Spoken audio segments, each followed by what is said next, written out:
Hi, David Berson, the Chief U.S. Economist at Cumberland Advisors.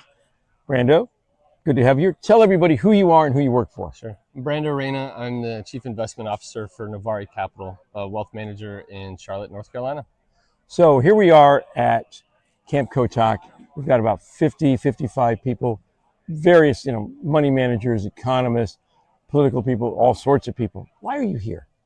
I, Camp Kotok to me gives me the best opportunity to get other perspectives from all different walks of life, like you said, and help me refine my process and my thinking and how I'm looking at the world and just seeing different blind spots that I might have.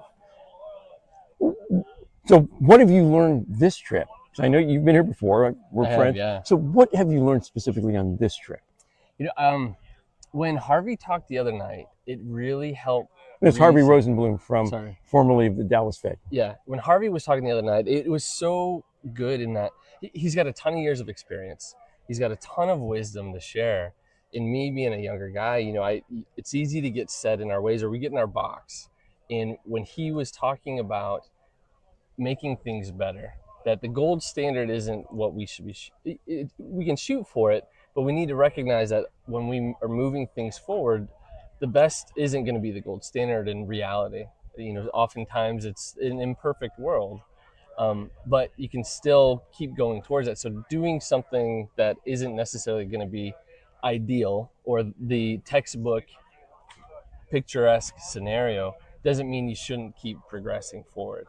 And for me, as a money manager, thinking about how the economy works, and it's easy for us to get caught up in these textbook ideas of this is what capitalism is, or this is how this should work.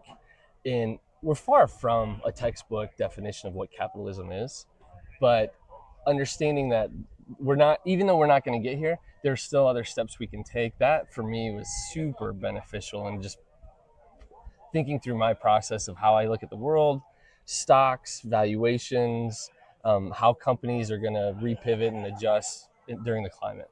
So as a money manager, how is this more general discussion, things you've laid out, how is that going to affect what you tell your customers?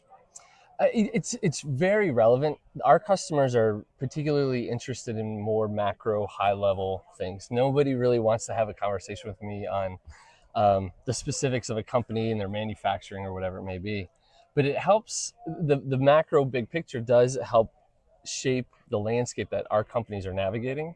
And so when we deal with our client, our end client, having that higher level really helps articulate that message in a manner that's easy for them to understand.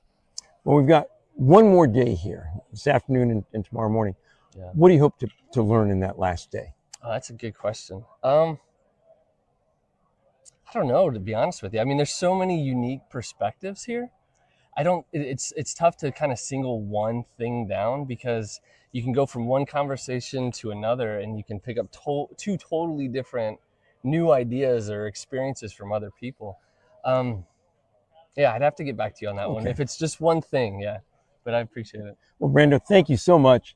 And thank you all for watching here from Camp Kotok in Maine.